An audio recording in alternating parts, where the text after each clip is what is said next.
With some major breaking news. House Oversight Committee issuing subpoenas for 10 high-profile people connected with the Jeffrey Epstein case. Here are the people on the list, and it is long. Hillary Clinton, Bill Clinton, Merrick Garland, James Comey, William Barr, Robert Mueller, Eric Holder, and also a few others here, including Loretta Lynch and Jeff Sessions. Now, the news comes as a report reveals that the Department of Justice is also considering releasing an audio recording and a transcript of the interview conducted with Ghislaine Maxwell, of course, just days ago.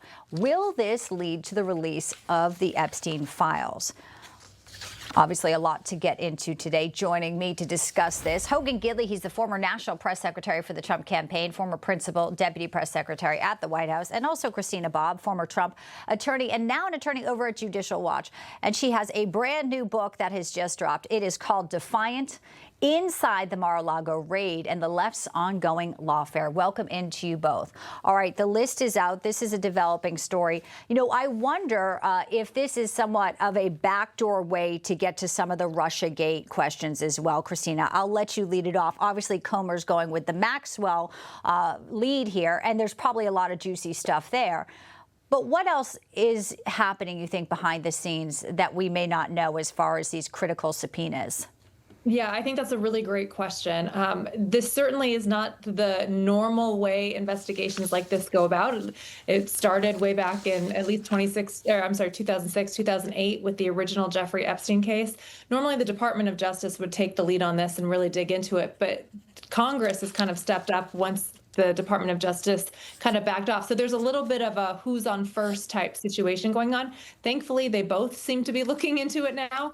I think the American people want answers. They want people held accountable. The subpoenas are great. It puts pressure on people who need to cough up some information, but they might not do it. They might invoke their Fifth Amendment rights. They might punt, towards in a different direction. So there's still a lot of unknowns here. It will be very interesting to see who shows up for the deposition, who invokes, how this plays out. But we need the Department of Justice really looking into this, because having the Senate do it or having the House do it is great, but they can't prosecute. And so it's not enough to just get information. The American people want people held accountable.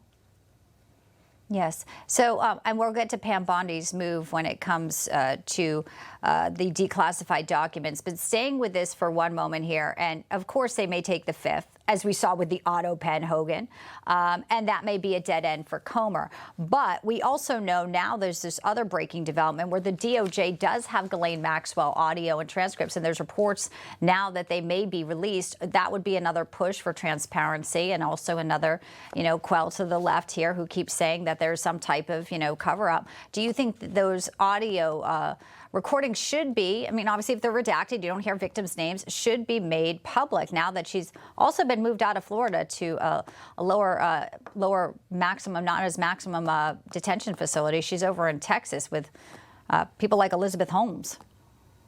Well, first of all, let's understand the transparency of this administration is unmatched. It's unrivaled. The reason we're having these conversations is because the Biden administration failed for 4 years to talk about this at all. These Democrats now wringing their hands and clutching their pearls. They had this information. They did nothing. Yeah, such a good point. Nothing for 4 years. Okay. It's the Democrats who lied about the Russia collusion nonsense, who lied about Hunter Biden's laptop, who lied about Biden's health. Now, all of a sudden, they found Jesus on this Epstein stuff. Please, it's the Pam Bondis, the Kash Patels, Dan Bonginos, Donald Trump himself working to get this information out there. Thankfully, Congress is coming alongside as well. Everyone wants more information under the law, the credible stuff to come forward so the American people know it. And I, for one, regardless of what DOJ has with these recordings, et cetera, more information for the public is always better, because we get to discern, we get to decide once we hear it. When you withhold it, as Democrats have done on every issue and they've been in control of for decades, to that point too, fosters conspiracies and concerns.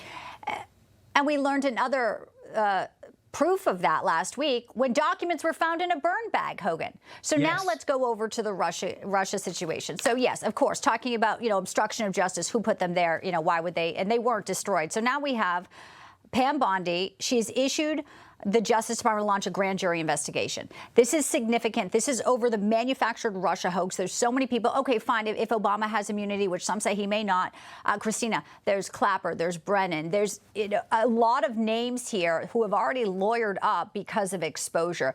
What happens next? So grand jury, obviously, this is a prosecutor. We don't know what DOJ prosecutor is handling it, but they can really guide the evidence here because the defense is not involved in a grand jury proceeding.